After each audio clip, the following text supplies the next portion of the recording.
Hi, everyone. Welcome to week 4 of public policy analysis. Today, we are going to be moving forward and talking about how we would evaluate policy alternatives. And today, we're going to be talking about the very important topic of political feasibility.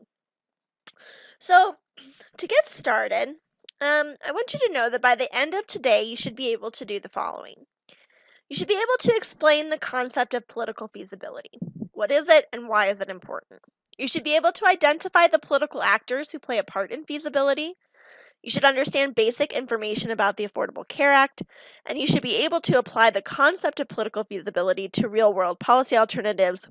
And specifically, we'll talk about how to do that using the Affordable Care Act. Okay, so let's get started on political feasibility.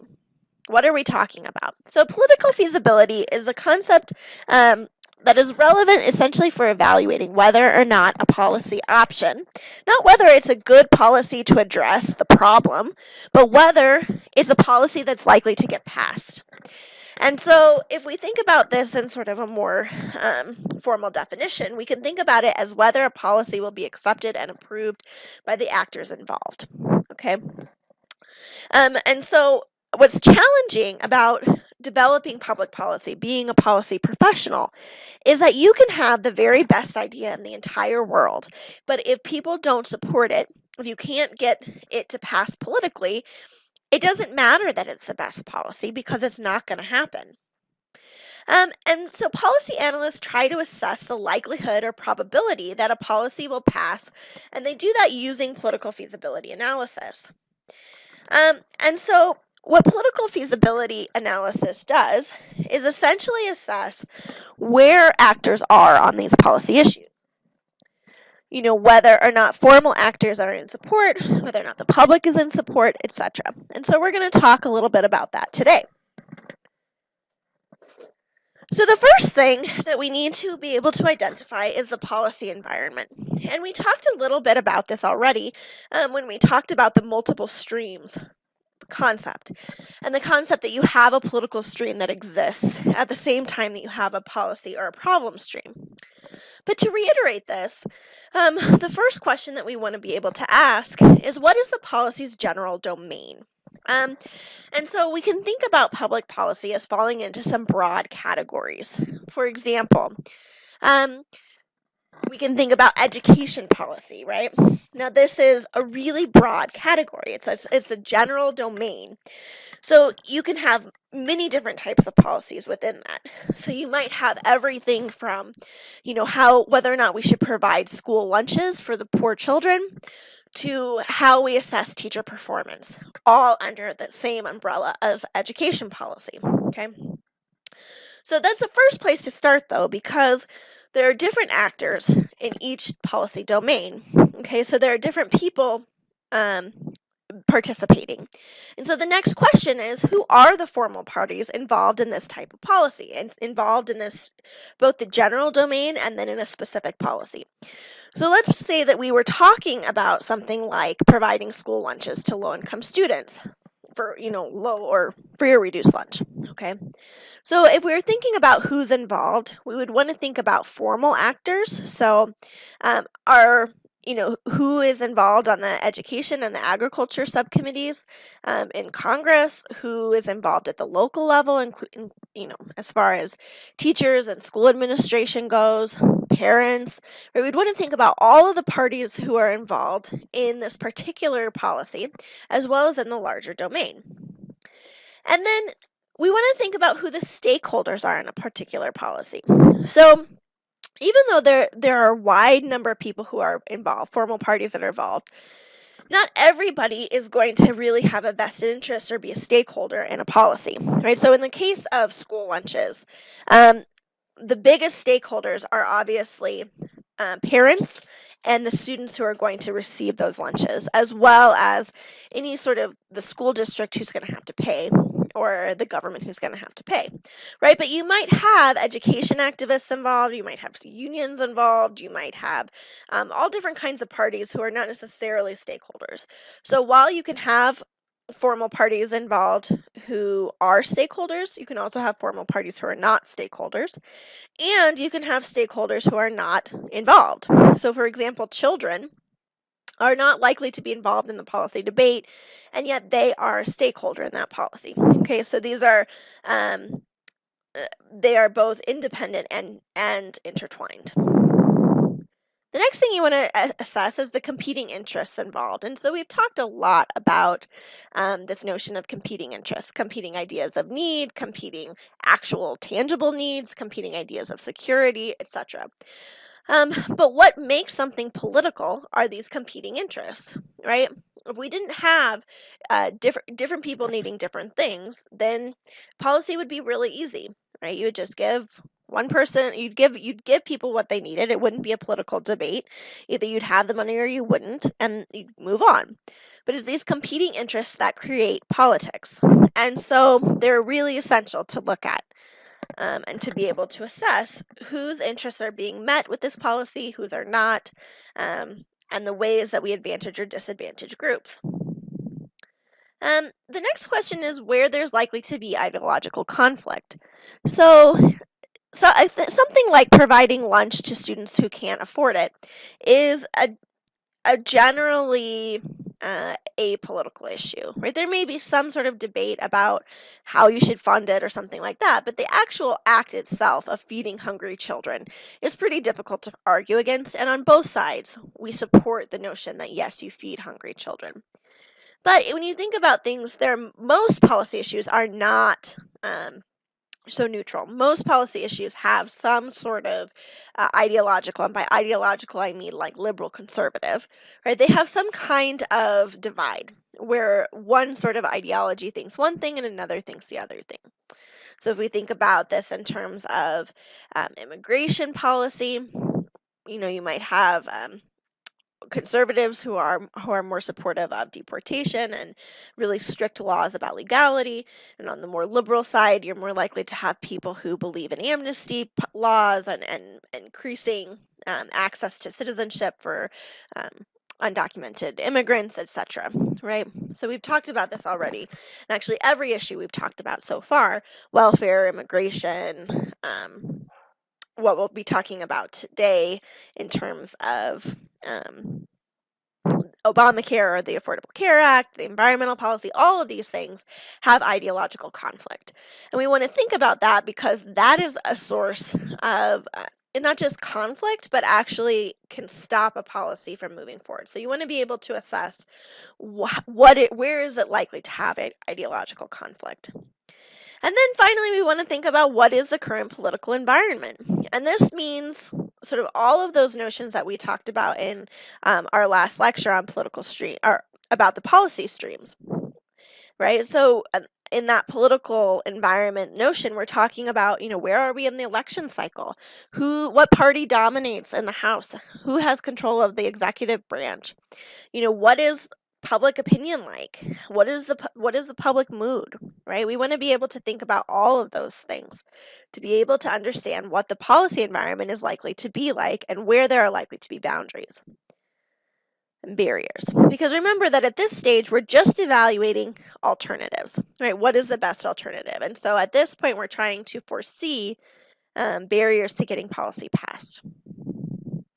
And so the next question that we need to be aware, or the next topic that we need to be aware of as policy analysts, is who's involved. And so we're going to go over each of these in more depth, but you can probably guess about who's involved, right? If you think about the policy process and you jotted down a couple of notes, what would probably come up are legislators, right? Congress, City Council. These are the people we often think about as writing policy. The executive branch, so the president, the governor, the mayor, depending on what level of government you're talking about.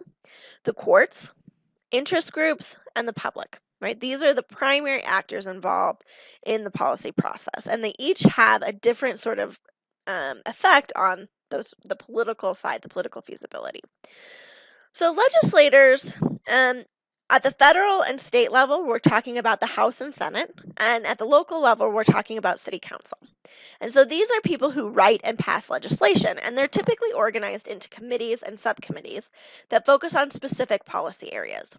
And so members become part of these subcommittees or committees for a number of reasons, but the dominant ones are either that they have an interest in the topic, they have a constituent need, or they have an expertise in the area. So if you are a congressman from rural Nebraska, you're likely to want to be on the agricultural committee because maybe you have an interest in agriculture. Probably you do at some level if you come from rural Nebraska. But most importantly, your constituents care a lot about agriculture and agricultural policy, right? And so, or maybe you are a congressman who was a medical doctor before you became a politician, and so you want to serve on a committee that deals with healthcare and health policy, right? Then you'd be an expert on this, okay? So it's pretty basic. These members of our legislators, consider bills and oversee agencies, programs, and activities in particular policy areas. Okay, so they, in these subcommittees and committees, they're looking at policy, at particular bills that they want to think about passing, and they're also looking over the bureaucratic agencies that actually implement those policies. So, for example, if we're talking about food safety, then not only is the committee considering bills about food safety, but they're also overseeing the Food and Drug Administration, right? Making sure that they're doing what they're supposed to do. Examples of these kind of committees include things like the Finance Committee, the Agricultural Committee, the Committee on Homeland Security, right? We can think of lots of these things, and you likely hear this in the news a lot, right? Such and such a committee is considering this policy or came out with this type of a policy recommendation. This is common language, right? But there's a concept that we talk about in political science and policy studies that's called an iron triangle. And this has to do, this is kind of an old concept, and this is a notion that you have literally iron triangles that control policy, right? So you'd have Congress or congressional subcommittee, you would have the bureaucratic agency that deals with the policy, and then you would have the interest groups that have a vested interest in having policy passed. And that those people have a mutually beneficial relationship, and because they have this mutually beneficial relationship, they create essentially a triangle of power, okay? A somewhat more modern idea is this notion of a policy domain, and this builds off of the iron triangle concept, but it's broader because it recognizes that there are numerous actors working in the policy area. So as we've already talked about, you're not just dealing with Congress and the bureaucracy and interest groups, right? And you're not just dealing with these very vested interests around particular issues. You're also dealing with the public, you're dealing with policy experts, you're dealing with potentially scientists or any variety of experts who are not specifically policy professionals but are experts in a given field. You're dealing with the executive a lot of times, the courts, right? You're dealing with a lot of different people. But the policy domain notion still contends that you have particular actors who act in a domain, right? And so this is this idea of a policy area, right? That you have someone who is working really heavily in education is not going to be working really heavily in ag policy or in health policy. And so there are particular groups of actors, and this is the main point. So I want to show you this this diagram, right? And this shows this concept of an iron triangle. And the reason that I'm showing you this diagram is that I think even though it's a somewhat older idea, there are more actors involved, it's still useful to sort of think about the mutually beneficial relationships that exist. Because when we think about this, and we've talked a little bit about legislators are there and they are making policy, but a big part of what they want is to get reelected, right? And so congressional leaders have an interest in providing legislation and oversight that favor interest groups, right? Because those interest groups are going to provide electoral support. And bureaucracies are the agencies that run or do these policies. They want to be able to support their agency. They're the ones who want to be able to get funding. They want to not have any political problems. So they have a vested interest in in performing the policy, giving the policy choices and carrying out the policy in the way that Congress wants them to, so that Congress will give them funding and political support, right? And then you have bureaucracy who wants to again stay in power, right? They want to stay with having funding, etc. And so they have a vested interest in providing interest groups with what they want in terms of regulation and in terms of rules writing and things. Because as we'll talk about next week, the policy is pretty vague when it actually comes out of a legislative body. And it's the bureaucracies that fill it in with the actual rules and ways that that policy is going to be carried out. Okay, so they have a lot of actually discretion about this. And so they have a vested interest in carrying out what the interest groups want them to do because interest groups provide congressional support, they lobby for particular policies that will be beneficial to the bureaucracy, etc. Okay. So this relationship exists and still exists, whether it's an old idea or not. It's just that there are also other actors involved. But this iron triangle is this notion that you have, iron triangle and policy domain both, is a notion that you have a limited number of actors working on policy issues. And so the next thing I want to talk to you about is sort of the role of legislatures in creating policy. So, we've talked about how they create policy and the political relationships that develop in doing that. But one of the things that the Congress is known for are earmarks or pork barrel spending. Okay, and so what these are specific projects that legislatures attach to legislation. That essentially meet the needs of particular constituencies, right? So these are not like general interest bills. These are not even bills that are necessarily going to benefit an entire state. These are special projects that specific congressional leaders want to fund, oftentimes to appease their constituents. The problem with this is that it short circuits many of the processes that we put in place to ensure that public funds are allocated to projects that offer the greatest net benefit, right? So as we talked about in the last lecture, one of the things that we do when we're trying to pass policy and also when we're trying to figure out how we're going to fund things is that we have congressional hearings and Congress sits in subcommittees and committees and tries to figure out what's the best policy, and we talk to experts and we do cost benefit analyses and we do all these things to try and figure out what's the best way to use our money. But with earmarks are often used to pay off, right? This concept we talked last time about cost benefit analysis, right? These are often used as compensation to get policymakers to vote for legislation that they may not otherwise vote for, right? And so it's really inefficient because, or not, it goes around the checks and balances that we have in place to ensure that our funding is used in the best way. Okay, so there are real challenges with earmarks.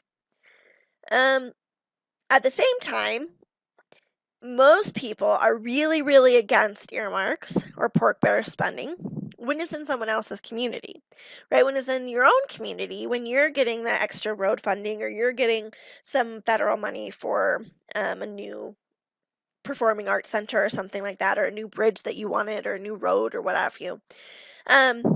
Communities are just fine with it. So there is a challenge, and part of the reason that this continues to exist is that when you're the one getting the favor, you like it. And so when earmarks and pork barrel spending are spread around so that many communities are receiving benefits, it's hard to actually challenge that. So one of the classic examples is the Bridge to Nowhere. So this, Sarah Palin, who was the vice presidential nominee for not this last election, but the election before that in 2008. She was really famous for talking about this Bridge to Nowhere, which was a pork barrel spending that was going to create a bridge that was, multi-million-dollar project to a really remote island in Alaska that there was already a bridge to. There didn't need to be another bridge. But the advantage to this local community was that it was going to provide jobs, it was going to give a local contractor this big, big project, it was going to bring money into the area, right? And so it's a classic example of wasteful spending and the way that pork barrel spending undermines our proper policymaking. Okay, but this is part of what legislators do. So the next actors that are involved, and this is connected to to legislators, but isn't exclusively legislators, these are political parties. And so at the federal and state level, political parties are really, really active. We hear a lot about them. So we live in a two-party system, which means that really Democrats and Republicans are the dominant parties. That said, other parties certainly exist, and occasionally we see a third-party challenger. But because of the way that our political system is constructed, third parties very, very rarely are successful. Sometimes they're successful at the local level, but at the national level, they're very rarely successful. Okay, so really we're talking about Democrats and Republicans. At the elite level, what we have seen over the years is a growing party polarization, which means that Republicans have become more conservative and Democrats have become more liberal. This is important because what that means is that there is less middle ground. We used to have a Republican Party that had many people who we would consider right of center, right? So if center is a neutral territory, they would be just slightly right of center, and there would be only a couple people who are really, really, really conservative. And in the Democratic Party, the same would be true, where you would have most people would be just slightly left of center, and you'd have only a couple of really, really liberal people. But what we've seen is this increasing polarization, increasing extremes in opinions. The problem with this is that it increases opportunities for conflict. And so when we think about a notion of political feasibility, this is really important. Gridlock happens when you can't get anything done, right? And so it's made much worse when you have political polarization, because it's very hard for parties to actually come together, for politicians to come together and find some common ground. So this is a big problem. And as I mentioned, it decreases the political feasibility of most policy, because most policy has some sort of ideological bent where one party thinks about it in one way and another in another way. There are very few policies where you don't get some kind of ideological conflict. So to look at this graphically, what this is showing is the average level of conservatism by party in the House of Representatives. Okay, so positive numbers are conservative, negative numbers are liberal, and 0 would be neutral. So what you see over time, particularly in the Republican Party, is that politicians are getting significantly more conservative, right? They're going up over almost 4 points, right? So just above 2 to just under 6. So really like 3 points, and this is on a 10-point scale. So this is a pretty substantial increase in conservatism. And this is for the average, so this means that there are some people who are significantly more conservative than that, other people who are less so. But what this means is that the space between the parties has increased. So over here, there was more common ground. So you had the average party of the Republican was just over 2. The average was just over -2, right? So they're pretty close to 0, which would be your neutral sort of apolitical position, or not apolitical, but a neutral position. So there's more common ground, and this has gotten just much worse. So you go from 4-point difference here, right? So 2 and 2, more or less, to like an 11-point difference. So this is really bad because it makes it hard for bipartisan policy to actually take place, which is what we desperately need. We've seen a lot of gridlock in this Congress, a lot of debate, a lot of just like foot stomping, and we're going to talk about this a little bit in relation to the Affordable Care Act. Certainly your readings talk about it a little bit more, so you want to make sure that you're doing those. Okay. The next party that's involved is your executive branch. So the executive has 3 main powers.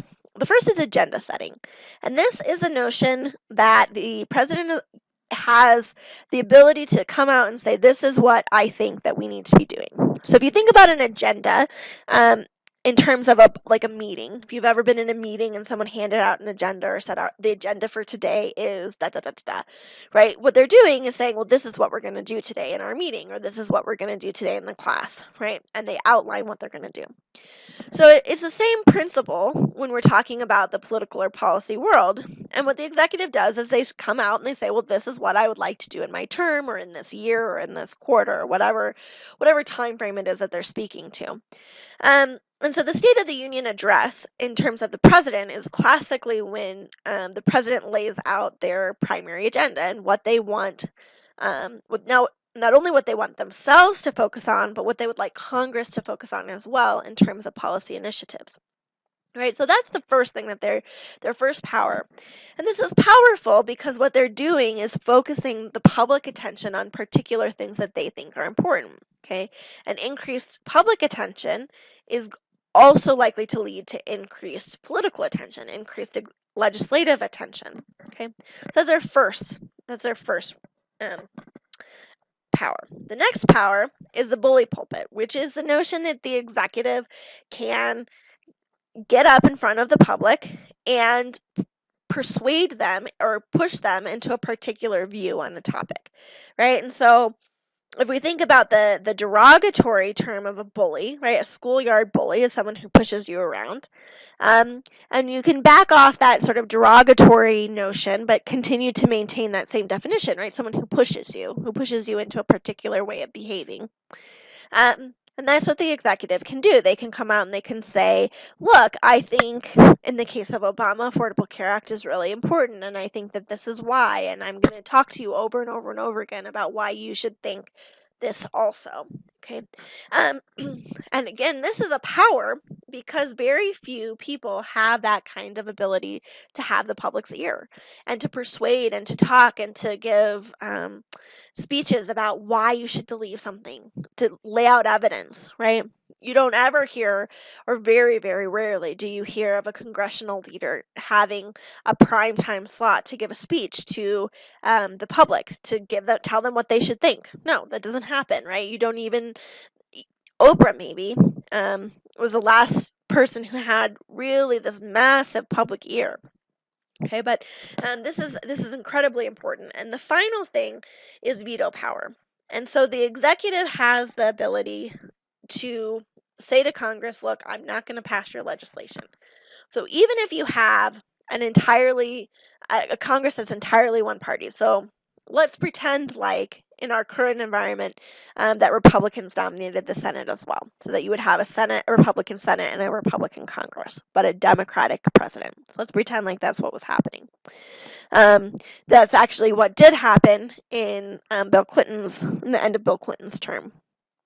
So all of a sudden, policy can get passed that couldn't get passed before because you have one party in both the House and the Senate, and that policy is unlikely to be what the president actually wants it to be, right? Because you have different ideological tendencies and the parties want different things.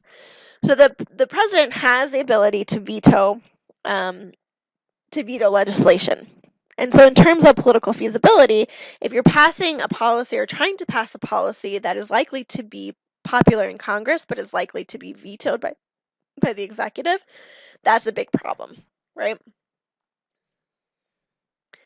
And so the point is that you can't pass legislation if the executive isn't on board. Now, when you think about the subnational level, so the below the national level, like for example, at the local level, not every mayor has veto power. Not every mayor has power itself. So urban politics is quite different than executive politics for that reason. There are a lot of differences, but particularly at the federal level, you just can't get policy passed if the executive doesn't support it, unless you have the very rare instance where you can have over a 2/3 majority in the House to be able to overcome a veto, but that's extremely rare. So when we're talking about the executive, right, I just want to reiterate, we're talking about the president, Obama, right? We're talking about the governor in the state of Michigan, that's Snyder. We're talking about the mayor. So East Lansing has a mayor, but she doesn't have any power basically because of the structure of the local government. But the mayor in Lansing is Verge Monero, and he has a lot of power. So that's why his picture is up here. So this is Lansing's mayor, not East Lansing's mayor. All right, the next thing that we're talking about are interest groups. So an interest group, according to dictionary.com, is a group of people drawn or acting together in support of a common interest or to voice a common concern. Political interest groups seek to influence legislation. So this is a term that everyone pretty much should be familiar with, right? We talk about interest groups all the time in our politics because interest groups do have a big role in our politics. They don't always have the role that we think they do, right? So in some ways, it's pretty straightforward. So interest groups provide financing for campaigns. They provide perks of, like dinner and theater tickets and things of that nature.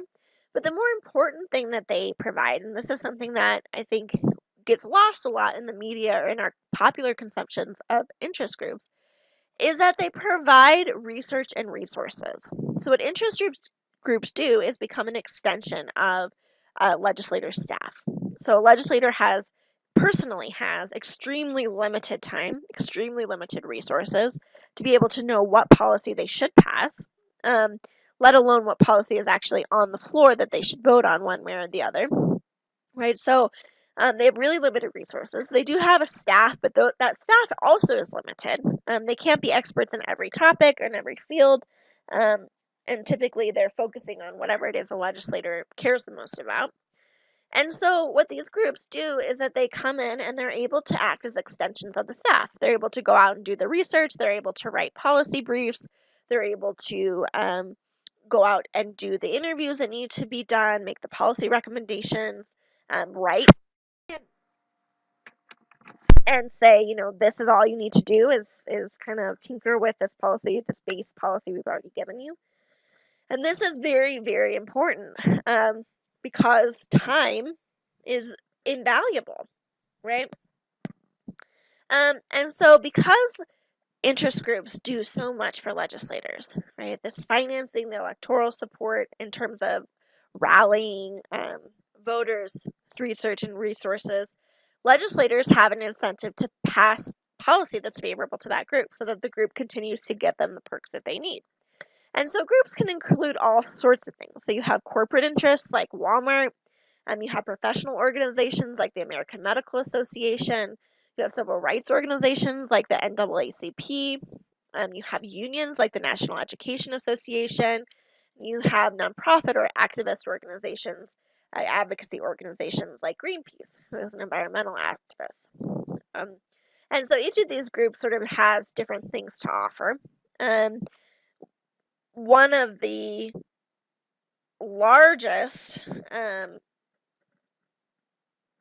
some of the largest interest groups, things like the NRA, or that's the National Rifle Association, and so a lot of what they can offer is not just research on gun policy, but it's that many, many people are members of the NRA or who are sympathetic to the mission of the NRA.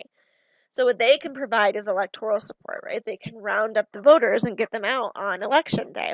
And if your primary concern is re-election, which as we talked about before, that is what legislators' primary focus is getting reelected, then that's really super important. Okay, so interest groups play this pivotal role in American politics. I think the important part to think about, though, is that because they play such an important role, powerful interests can thwart or help pass legislation, right? So they can be on both sides. They can affect policy in both ways. And so the key is that whatever it is you want to do, you want a powerful interest group on your side. So when you think about political feasibility, and as we'll talk about with the Affordable Care Act, having an interest group be able to fight for you is super important. And the next one is the courts.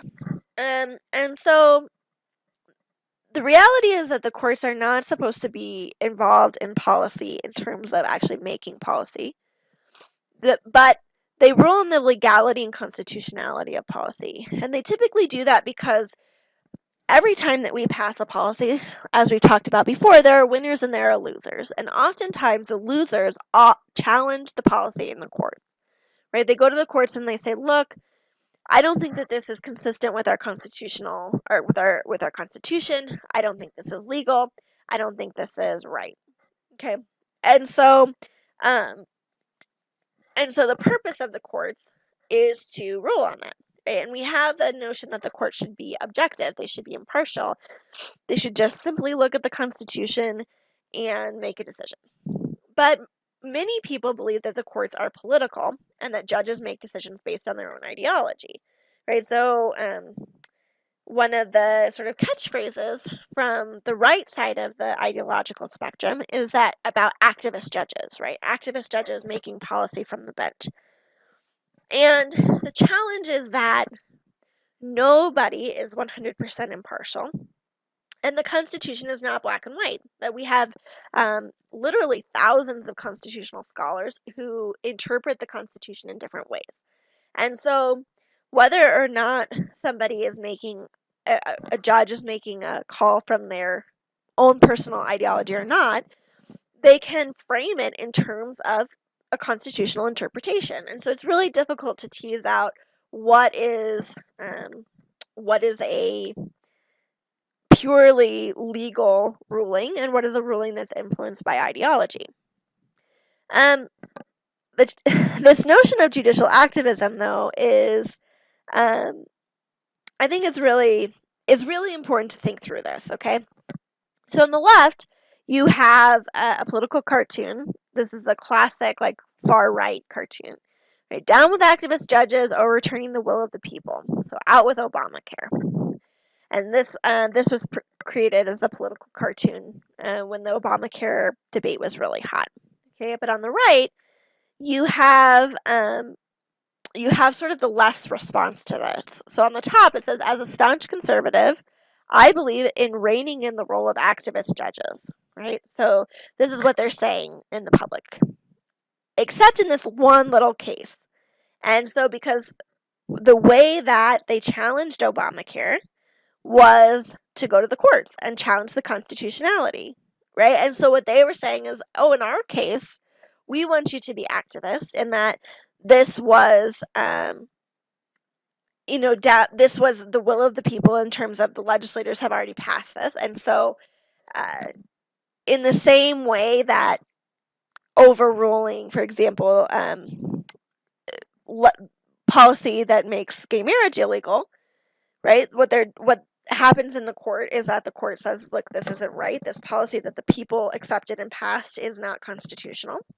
And on the right, they say, well, that is, you're being an activist judge. But in the case of Obamacare and a variety of other policies, they went and asked the courts to do the same thing. They said, okay, we have a policy we don't like. The legislature passed it. The people said it was okay, but we don't like it. We don't think that it's right. We don't think it's constitutional. And so, but there isn't a sort of recognition that that is an activist judge, that under their definition is also being an activist judge. So I think we have to be really, really critical when we think about, are judges being activist judges, or what are the sort of political incentives behind claiming an activist judge? And is there really such a thing? Can there be, let me say that differently. Is there any such a thing as a non-activist judge, right? Because by their very definition, what we're asking them to do is rule on legislation and its legality and interpret the Constitution, interpret the law. So anyways, it's food for thought. I think it's really important that we think about it and be critical consumers of the media. Okay, moving forward, and we're getting really close to the end, the next thing that's important in thinking about political feasibility is public opinion. So the reality is that not all policy needs public support. For example, there's legislation that's passed all the time that people don't even know is happening, right? It just happens, it doesn't need it. But highly visible or controversial policy is influenced a lot by public opinion. The challenge, though, is that people don't have opinions on many issues. So we've done a lot of research in looking at how people think about things. And what scholars have found is a couple of things. So one, people don't know a lot, right? They don't have a basis to form an opinion. And because they don't have a basis to form an opinion, um, oftentimes we're pulling things kind of off the top of our head. What was the last thing I heard about this issue? So if you think about taking a survey and someone's asking you, well, what do you think about the Affordable Care Act?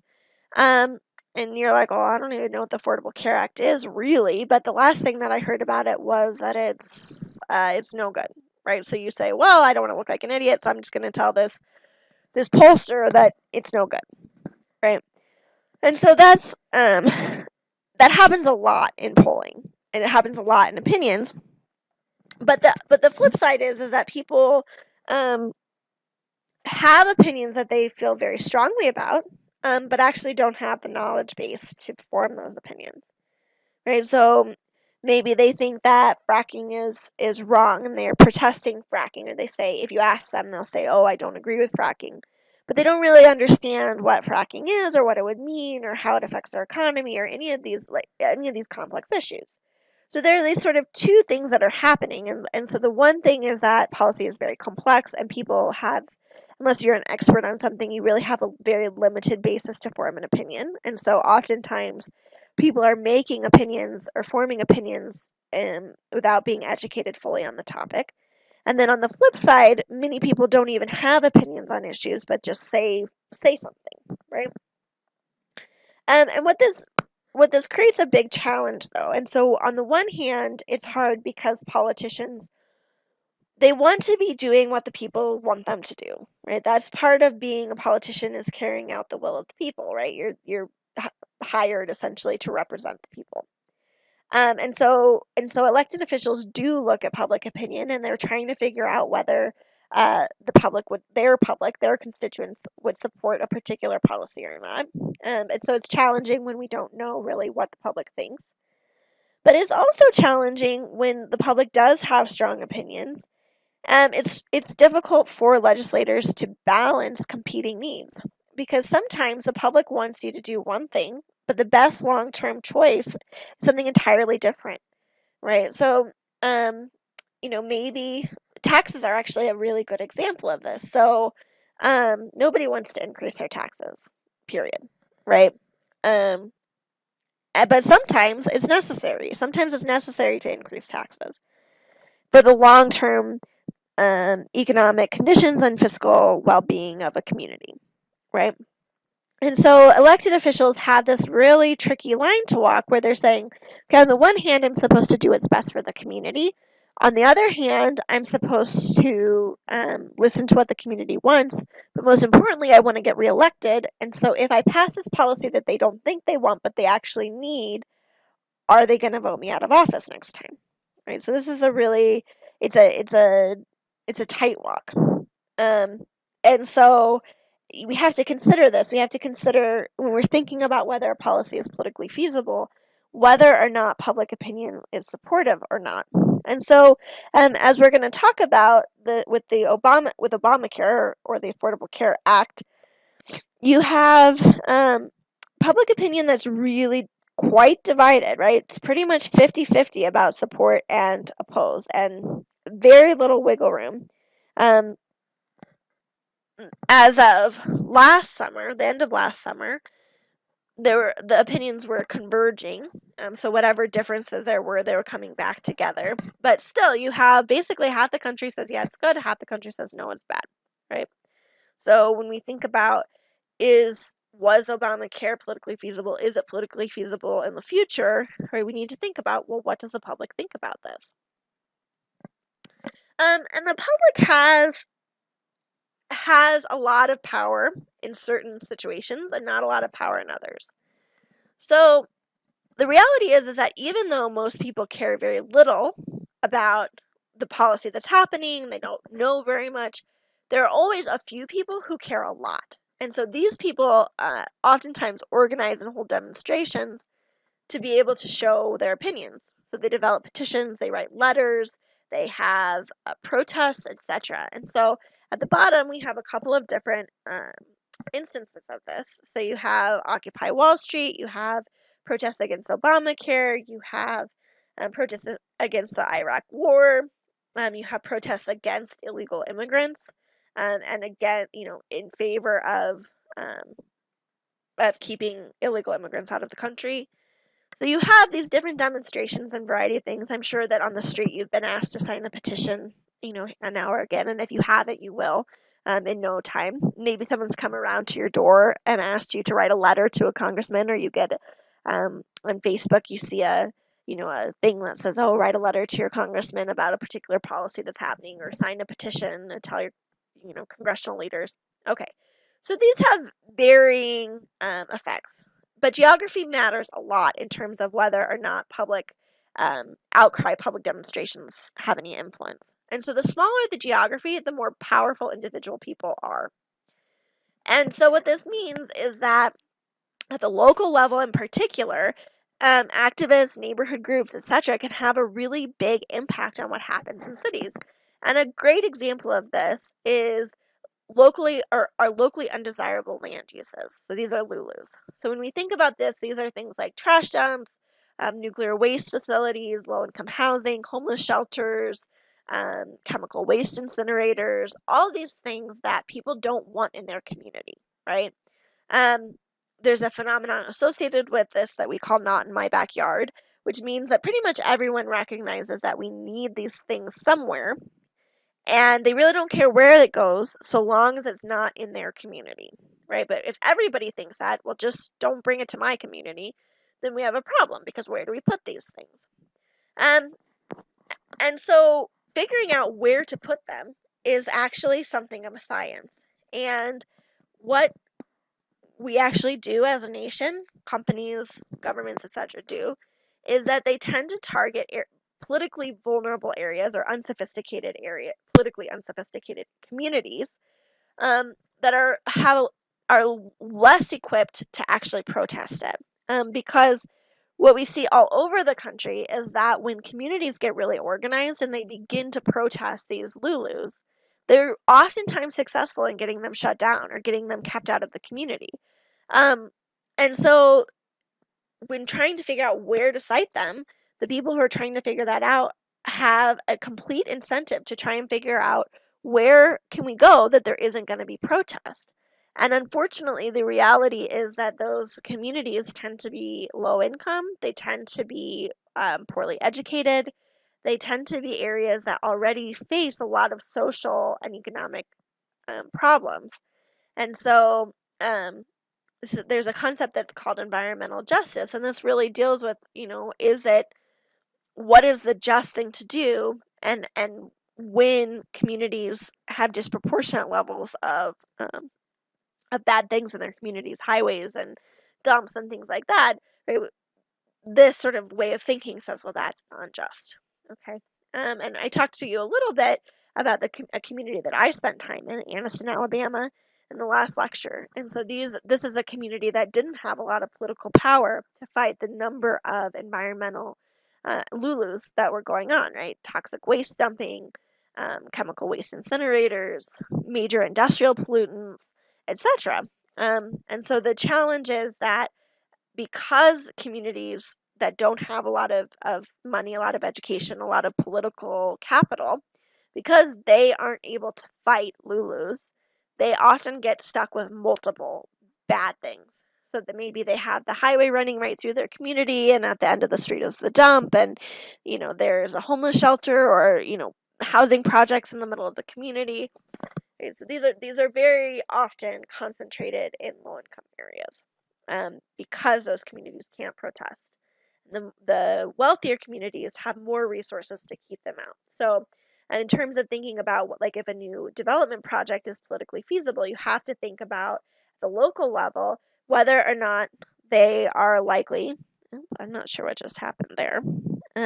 Whether or not there's likely to be a lot of protest along that issue.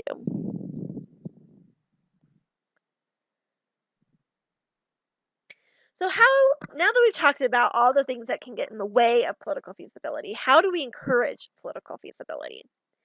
So the first thing is that you have to really identify your major stakeholders early and get them involved in the policy process to the extent possible, right? The more that you can get people involved, the less likely it is that you are going to have major protests or major roadblocks in the future. So, for example, at the local level, um, when when you have something that you want to go into a community, like let's say that a city wants to put a homeless shelter in a particular area and they know that the community is not going to want that. They'll oftentimes hold like town hall meetings to discuss this, talk about compensation in terms of, other things that the community could get because they're taking the homeless shelter. So maybe they're going to get a new park, or um, maybe if it's some kind of economic thing that they're wanting, like maybe there's a new factory that's going to come in, maybe that factory is going to agree to hire 50% of their employees from the local community. I mean, there are different things that we try and do, particularly at the local level, to get these stakeholders invested in these things. Happens at the federal level too. Um, the next thing is developing bipartisan legislation, which of course is much easier to say than to actually do. But the more that we can have people from both sides of the party, at both sides of the aisle involved, the more likely that it is to pass. Particularly in a divided government like ours, where you have the House dominated by Republicans, the Senate dominated by Democrats. So if you can get both parties involved in legislation, it's a lot more likely to pass, a lot more likely to be feasible. And in order to do that, we have to have a pretty big focus on compromise and compensation. And so, basically, we'll meet in the middle on a particular issue. I'll give you A if you give me B, etc. Okay? And so you can think about this even in relation to your own life. If you have a roommate situation, for example, and there's something that let's say it's really important to you to have the dishes done every day, and your roommate is, let them pile up until they rot kind of a person. But they might care a lot about keeping the water bill low, and you really like to take long baths. So maybe you come to a compromise and you say, well, look, I'll make sure that I will take short baths if you make sure to clean your dishes up in the end. And they say, okay, right? So you've compensated one another. You've said, I'll do this if you'll do that for me. And that is very important for political feasibility. And then the last thing is really taking into account the power and strength of interest groups and taking that very seriously, and trying to get powerful interest groups on your side, because this matters a lot. And we're going to see how much it matters as we talk about the Affordable Care Act.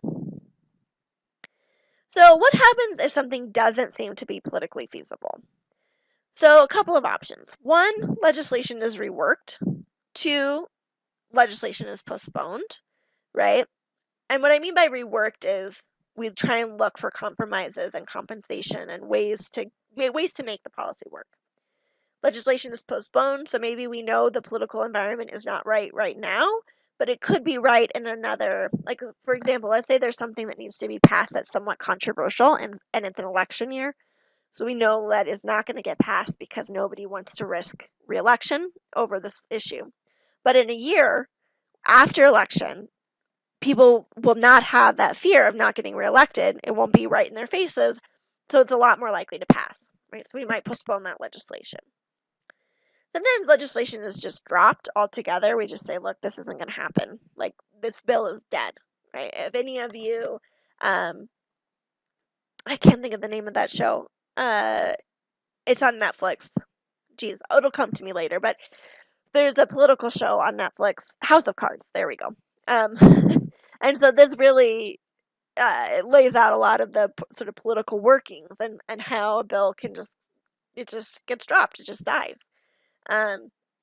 Sort of, if you don't watch that show and you're interested in politics, I highly recommend it.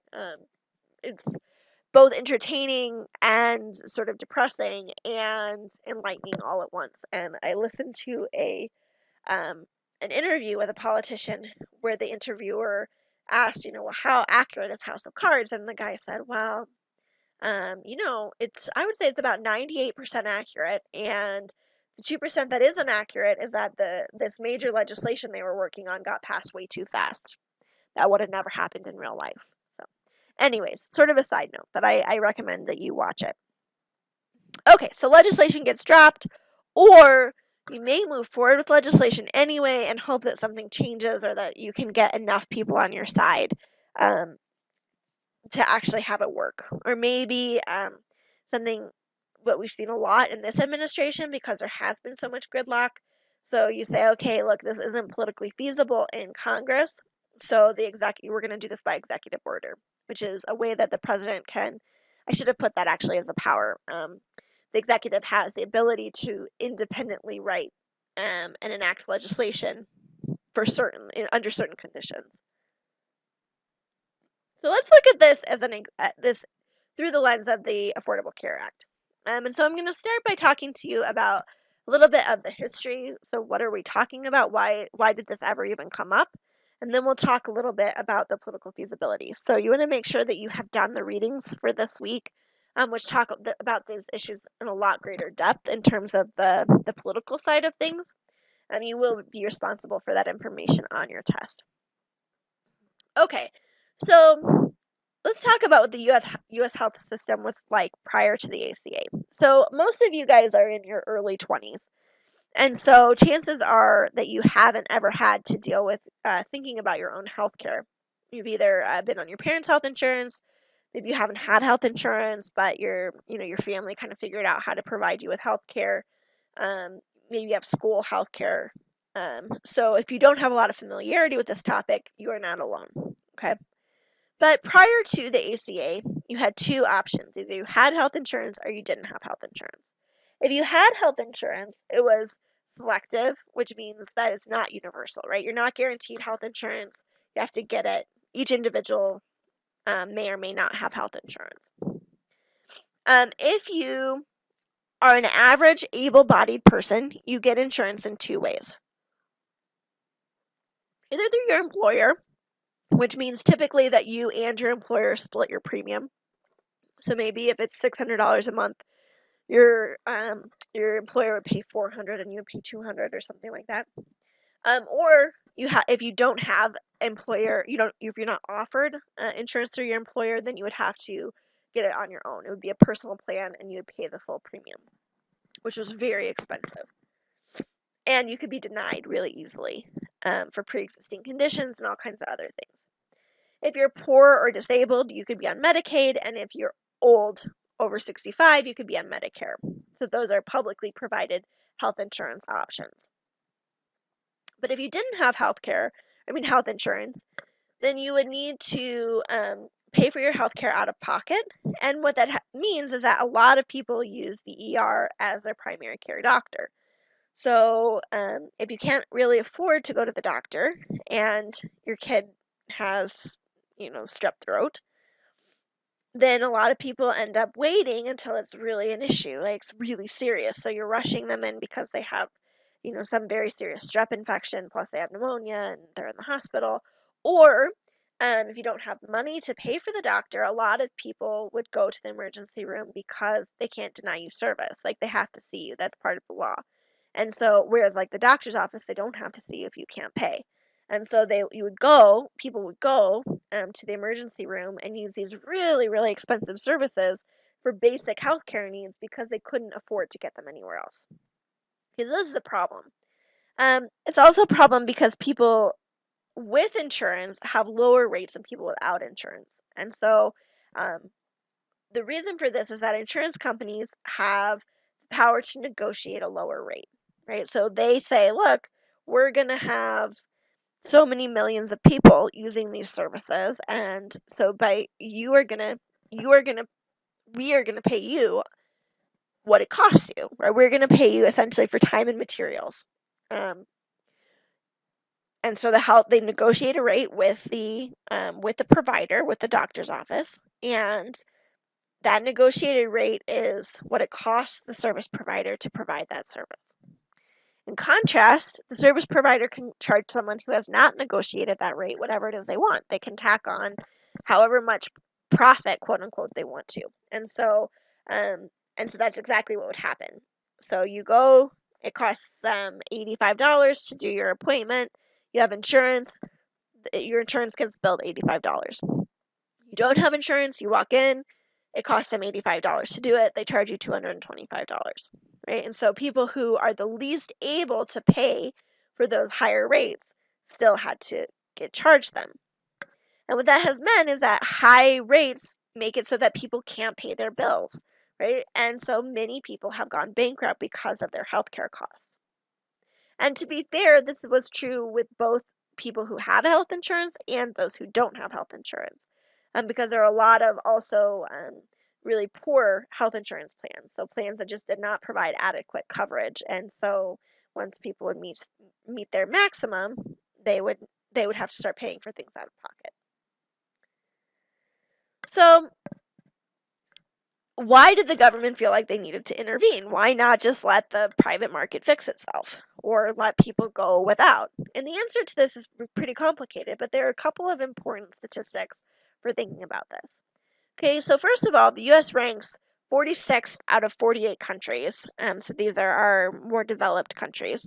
So 46th out of 48 developed countries for healthcare efficiency. So this is behind Libya, behind Malaysia, behind Cuba, behind Iran. Healthcare expenditures in the US are the highest of any developed country. So we spend 15.3% of our gross domestic product on healthcare, whereas the next highest country is Switzerland, and they are spending only 11.6, right? So there's almost a 4% difference in the percent of GDP that's being spent. We're a very wealthy country, so that is a big problem, right? So we're spending a lot of money to not get very good results. And this can be quantified beyond just what we're spending and in terms of how we're ranking among other countries. If you look just at our healthcare outcomes, in 2006, we're spending about $700 billion, or 5% of the GDP. So essentially 30% of what we're spending on healthcare is not improving health outcomes. So we're spending about 30%. We're spending 30% of what we're spending is not doing anything for our health. So these are major problems at a systemic level. In order to be successful as a country, your citizenry has to be healthy, and they have to be able to afford to maintain that health. Okay. If you look at the individual level, between 2003 and 2012, the number of underinsured Americans rose by 7%. And underinsured, what that meant are these are junk plans, right? These are a lot of the plans that ended up getting canceled under Obamacare because they didn't provide adequate coverage. They're charging people a lot of money and not giving them what we would consider sufficient coverage. In addition to that, approximately 50% of personal bankruptcies. So these are people who end up running out of money, not being able to pay their bills, and filing bankruptcy in court. So about 50% of those people end up filing bankruptcy because of medical expenses. So not only is the medical system, not necessarily providing these great health outcomes, charging people a lot of money, but they're actually creating real economic problems in terms of debt. Because you have to know that in addition to those people who end up going bankrupt, there are many people who take on significant amounts of debt that they may never be able to pay back in order to provide health care. So I had a cousin when I was a child who got leukemia, and her medical bills, so my aunt and uncle were very poor and they didn't have health insurance, but she still got treatment through our health system, and so but she ended up passing away after a long battle with cancer, and what they were left with was almost $3 million in medical bills. There's no way. They could have never, ever paid them, not in a million years. And they ended up having to file bankruptcy and start over financially because there was simply no way to pay those bills, right? And so it ruined them financially, but also the medical the hospital didn't get paid either, right? So these high rates, this medical system isn't really good for anyone, okay? So there may be insurance companies that are making huge profits.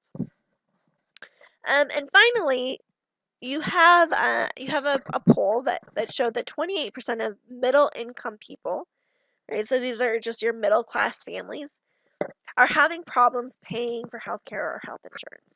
So what the government said is, look, this system is broken. The system is broken. It's been broken for a long time, and the private sector is not fixing it. And they really don't have an incentive to fix it because the health insurance companies are making record profits. And, you know, they aren't affected really if people are going bankrupt, and hospitals don't have a huge incentive, right? They're trying to just cover their bills and cover their salaries and things. Like, no one has an incentive to really fix the system. This is a broken system. It's hurting the American people. It's hurting our security as a nation, and so we need to fix it. Right? So this is their justification for intervening. But this is not the first time that the government has intervened. So back in 1993, under the Clinton administration, they tried to pass very, very similar policy. And the policy proposed universal health care for all U.S. citizens, and approved health insurance provided by employees to their employers. So it's very similar. The funding started. When they started talking, it was like, almost $14 billion. Figured it would end up costing about $38 billion. But the reality is that this policy failed. Okay, and so a big part of the reason that it failed was that the political climate was just not right. You had Republicans in severe opposition to it, and it finally died when you have the Republicans who took control of both the House and the Senate, which meant that Clinton was basically powerless, right? He couldn't move forward what he wanted to do. And so we're going to watch a video that framed, there's a commercial that became really popular, a Harry and Louise commercial that was really popular speaking out against this legislation. So we're going to watch that so that you can get a sense of what the argument was. This was covered under our old plan. Oh, yeah, that was a good one, wasn't it? Things are changing, and not all for the better. The government may force us to pick from a few healthcare plans designed by government bureaucrats. Having choices we don't like is no choice at all. Yeah, they choose. We lose. For reforms that protect what we have, call toll-free. Know the facts. If we let the government choose, we lose. Call today. He shoots, he scores, he floats. Louise, Pat was just telling me his state has community rating. Everyone pays the same rate, no matter their age, even if they smoke or whatever. Does it work? My health insurance went from $1,200 to $3,200 a year. More than double? Yeah, thousands dropped their insurance. I mean, we actually have fewer covered now than before. Congress can do better than that. If we send them that message. To send Congress a message on flat community rating, call today.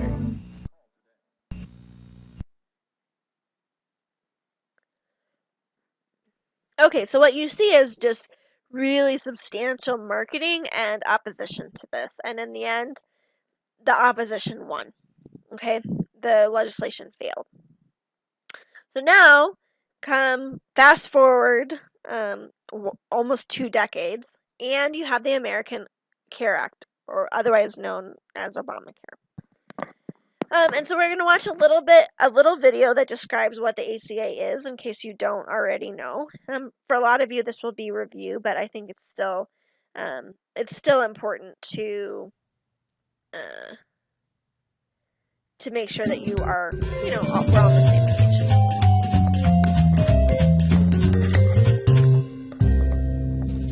Well, it's finally happening after years of drama on Capitol Hill. A Supreme Court case, a presidential election, and a Mayan apocalypse that could have stopped it dead in its tracks but didn't. The marquee elements of the Affordable Care Act, sometimes called Obamacare, are about to kick in. And big changes are coming to health insurance in 2014.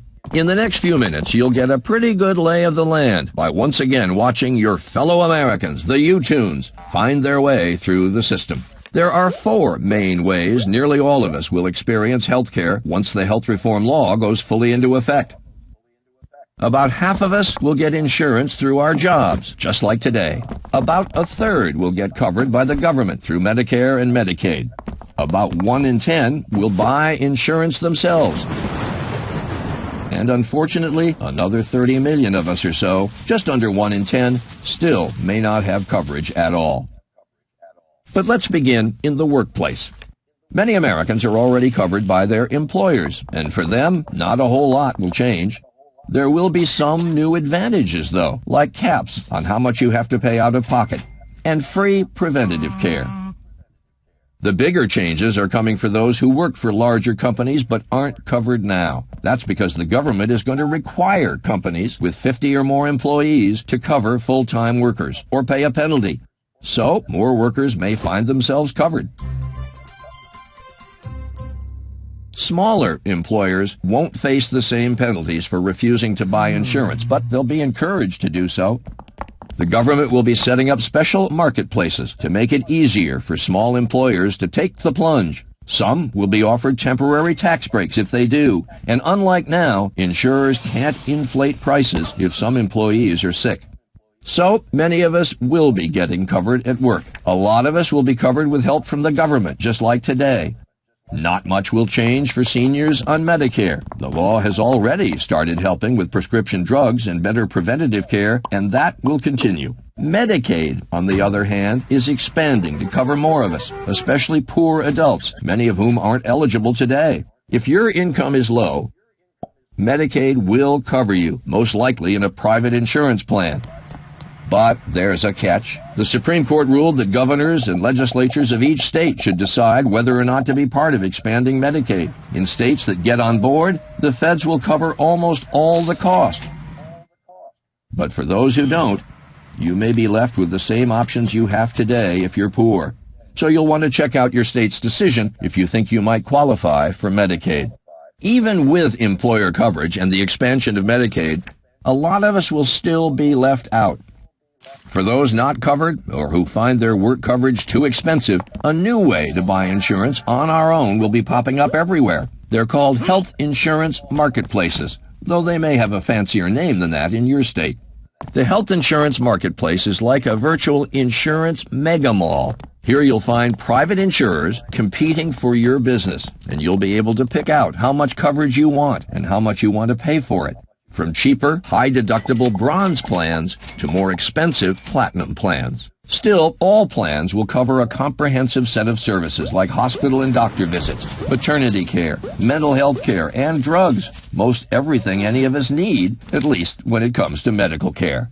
As with Medicaid, not all governors are on board to set up these marketplaces, but the feds will open their own in those states, and so you probably won't notice much of a difference. One big advantage of buying insurance through these new marketplaces is that the federal government will provide most people with a tax credit to make insurance more affordable if you don't have any other options and your income is below a certain level. In fact, most people buying on their own will be eligible for a tax credit and won't have to pay the whole premium themselves. And the marketplaces will make sure that insurance companies operate fairly under strict rules. They'll have to offer everyone insurance even if they're sick, and they won't be able to charge more for pre-existing conditions. Unlike today, men and women will pay the same price. And prices for older people will come down, while young people will pay more. To keep costs down for young people, though, they'll be able to stay on their parents' plans until 26 and buy low-budget catastrophic plans until they're 30. Of course, all these changes still don't mean insurance will come cheap. Most people buying their own coverage will end up paying less with the new health insurance tax credits. But some people will have to pay more, even though many of them will be getting better and more secure insurance. So let's be realistic. Not everyone's going to run out and buy insurance. Some might say, hold on a minute. If I can't be turned down or charged more, why not just wait until I get sick or injured to buy insurance at all? Well, first, you can only get coverage during special enrollment periods. So if you snooze, you may lose. And second, thanks to something called the individual mandate, if you're not insured, you pay a fine, making this option seem not nearly so clever. Still, if you really can't afford to buy in and can't get insurance anywhere else, the government will waive the penalty. So don't panic. By now, you've probably noticed a lot more people will be getting a lot more coverage. Where will the money to pay for that come from? Taxes, many of them targeted at the health industry itself, even tanning services. Yes, individuals will pay too, mostly the wealthiest Americans, who will be paying more into Medicare. Also, hospitals and insurance companies participating in Medicare will get paid somewhat less. Not painless, but somebody's got to pay. So, as Americans prepare for 2014, how will you be covered? How would you like to be? Now's the time to figure it out and get on the path to setting yourself up for the best insurance at the best price. After all, who wouldn't want that?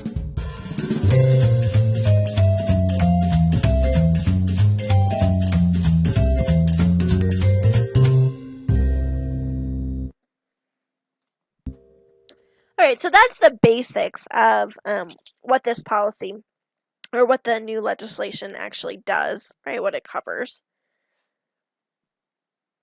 And so the key points are this individual mandate. That's what has created a lot of the controversy, because there's a lot of argument about whether or not the government can actually compel you to purchase something.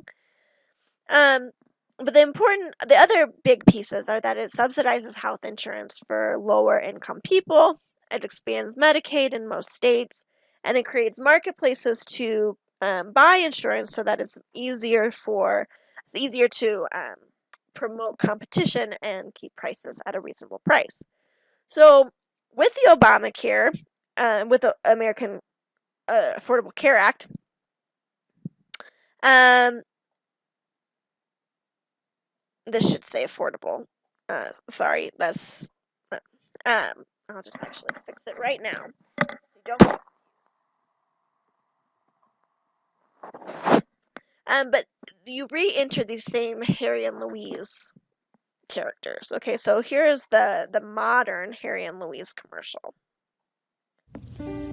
Well, it looks like we may finally get health care reform. It's about time. Because every day, more and more people are finding they can't afford health care. Or they're losing coverage. We need good coverage people can afford. Coverage they can get. Even if they have a pre-existing condition. And coverage they can keep if they change jobs. Or lose their jobs.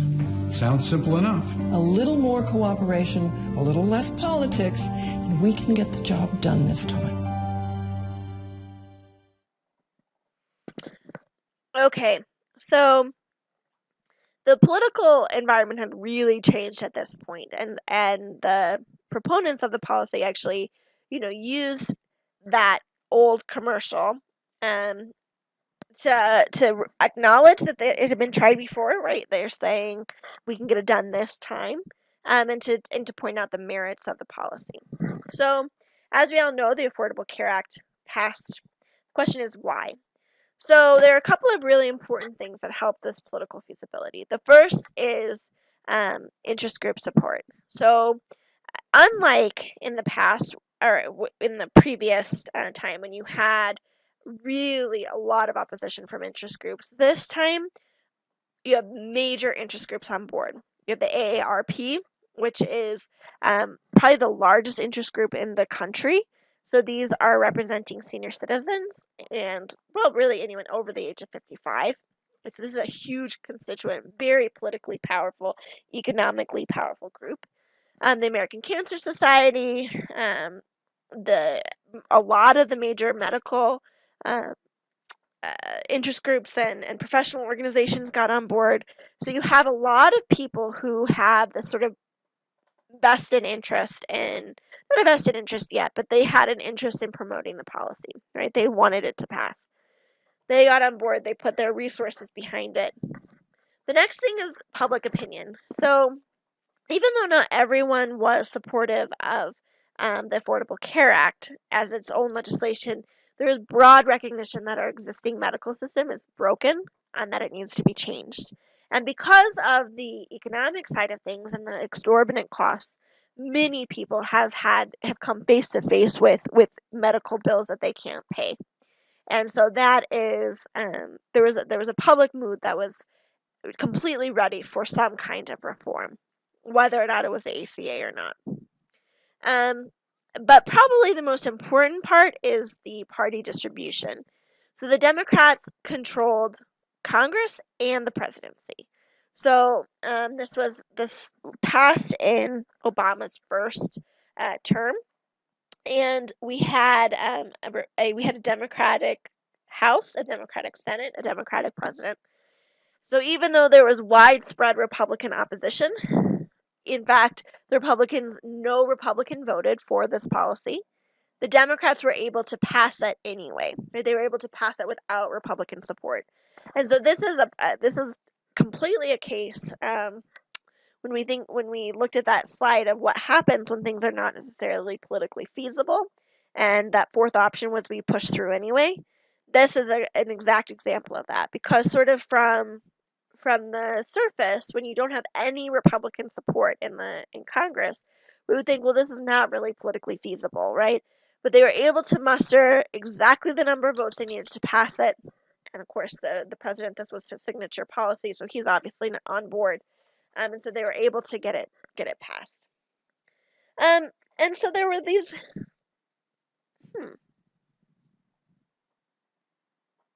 There were these good intentions, but the question is it good policy? And so there are some pros and cons that we should think about. So on the pro side, tens of millions of uninsured people will get access to affordable, quality health insurance through the marketplace. Young adults can stay on their parents' plan until 26. Obviously, that is a really big deal for students and for young people. Small businesses can get tax credits for up to 50% of their employees' health insurance premium costs. It's a big deal. And people who don't make a lot of money individuals who don't make a lot of money get their own subsidies. But there are also cons. So the initial rule made it so that everyone has to obtain health coverage by January 2014 or get an exemption or pay a fee, right? And a lot of people were not okay with this, found this to be really problematic. It requires businesses over 50 full-time employees to provide health coverage. And what that means is that some businesses have cut employee hours so that nobody is really working full-time, right? So they're saying, okay, well, fine, you can pass that law, but we're going to skirt the law. And then sometimes that is so that it doesn't hurt their profit margin. Sometimes it is because they really genuinely can't, they can't afford to. Health insurance is very expensive, and so particularly smaller companies, so not tiny businesses, but smaller businesses, really struggle to afford those premiums. And it focuses more on coverage. This is probably the biggest critique. It focuses more on coverage than on addressing the cost of care in the first place, right? Because it's not just that people don't have health insurance, is that the cost of healthcare has just gotten exorbitant, and we have to figure out how to rein in those costs. And there are some provisions in the ACA to do that, but many people have critiqued it and saying it doesn't do enough. That what we really need to focus on now is how do you reduce the cost of those policies or of the healthcare. And so because there are pros and cons, because there was not any Republican support for this legislation, there has been a political response, right? Protest. There were massive protests, particularly by Tea Party and sort of really right-wing Republicans, protesting the Affordable Care Act, right? Then they challenged the constitutionality of the ACA in court. The courts upheld the constitutionality. So after that, they tried to run on repealing the ACA in the 2012 presidential election. And of course, Obama won. We all know that. And so Obama said, look, this is a mandate. The people did not buy your argument that the ACA is the worst thing that ever happened to our country. Obviously that's hyperbole, but and so we oftentimes use elections as we consider them to be mandates for action, right? The fact that Obama got reelected, he used as an expression from the people that they were okay with the existing policy and the way that things were going. But at the same time, you have the 2012 congressional elections where the Republicans took back control of the House. They swept the House, frankly. And so they said, yeah, well, you might have got reelected, but we got elected too, and this is our mandate to really continue to fight the ACA, because a lot of legislators ran on that. And so this led to the government shutdown that you are reading about this week, where you have stalemate, right? Basically, the Republicans said, we will not pass a new budget until unless you repeal the ACA or major parts of the ACA, period, right? So this led to this government shutdown, and you'll read about that. So then, as we look forward to the 2014 election cycle, the GOP continues to plan to make the ACA a central part of the campaign, and really, particularly using things like the challenges that came up with the website and different things like that to highlight the struggles and the challenges, the problems with the policy. So the question is there long-term political feasibility? And the Republicans promised to repeal the ACA if they take the majority in Congress in this next election, and obviously the presidency as well. The public support is still not great, right? It has improved, but it's not like 99% of people want the ACA or believe in the ACA, so this is still not great. But the reality is that it's extremely hard to repeal legislation. And by extremely hard, I mean it almost never happens. Part of that is because we write policy in such a way that it becomes institutionalized. We create bureaucratic agencies, we create provisions within provisions, that is difficult to take away one without another, right? We do a lot of things that make it very hard to repeal legislation. Not to mention just the fact that it's hard, that once policy is passed, it creates a constituency that is in support, right? And it's really people who are in support of something tend to fight a lot harder to keep it than those people who want to get rid of it. So in this case, these are, likely to be people who are really benefiting from the ACA. And so the question about long-term political feasibility is really up in the air. It's not. It is extraordinarily unlikely that it would be repealed. Even major portions of it are unlikely to be repealed. But its political fate is really a question about this next election and what's going to happen. So something to really pay attention to. Make sure that you have done the reading on the ACA, because this really does highlight the importance of political feasibility and allowing legislation to be possible. As we look forward, so you should have at this point read your readings on political feasibility and the Affordable Care Act. The next lecture is on stated and versus unstated goals and the war on drugs. There will actually be 2 lectures for that. And so make sure that you've done those readings as well. You have your discussion post due on Thursday by 11:59, and you have your Unit 2 assessment due on Friday.